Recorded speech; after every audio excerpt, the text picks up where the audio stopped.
Hello বন্ধুরা, কেমন আছো? আশা করি ভালো আছো। আমিও ভালো আছি।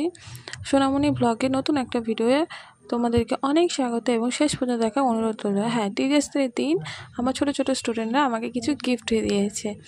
সেই গিফটগুলো তোমাদের সঙ্গে শেয়ার করলাম। এটা হচ্ছে আমার একটা স্টুডেন্ট, সে কানের দিয়েছে।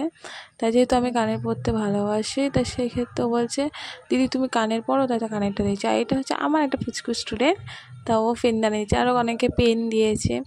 হ্যাঁ, তা ওদের এই ছোটো ছোটো মুহূর্তগুলো আমার কাছে অনেক, মানে ওরা অনেক আমাকে ভালোবাসে না, এত ভালোবেসে এত কিছু আয়োজন করেছে। তা ওরা টিচার্স ডের দিন একটা কেক নিয়ে এসেছিলো, ঘরমর বেলুন দিয়ে সাজিয়ে একটা কেক নিয়ে এসেছিলো।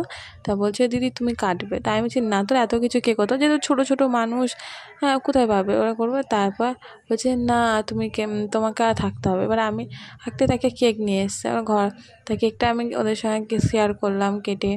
এবার যেহেতু এই টিচার্স ডে দিনই তো ওদের সঙ্গে বন্ধুত্ব বা সব সারা বছর যতই মারি যতই পড়ায়, কিন্তু এই দিনটা ওদের সঙ্গে একটু আনন্দ করা, ওরাও সেটা আশা করে যে দিদি আমাদের সঙ্গে আনন্দ করুক। যত ওই দিনটা ওদেরকে বকাঝকা বাদ দিয়ে ওদের সঙ্গে মুহূর্তটাকে সুন্দর করে তোলা, এই সব কিছুই ওরা আশা করে। সেই ক্ষেত্রে আমিও প্রতি বছরের মতো ওদের সঙ্গে আনন্দ মেতে যাই, কেন ওই দিনটা আমি ওদেরকে কিছুই বলি না, আর ওদেরকে আমি খুব ভালোবাসি, যতটা বকি ততটাই ভালোবাসি। কারণ পড়াশুনো করতে গেলে ভালোবাসতেও হবে, বকতে হবে। এবং এবার তারপরে ওরা আসতে মা আবার ওদের জন্য বলে তোরা না, ওরা এত কিছু করেছে, ওরা এত আনন্দ করছে, তোরা না খেয়ে যাবে। তার মা আবার লুচি আর মাংস করেছিল। এবার যেহেতু ওরা এবার ছোটো ছোটো মানুষ, তো তাই ওদেরকে দিল। টাটা, দেখা হবে নেক্সট।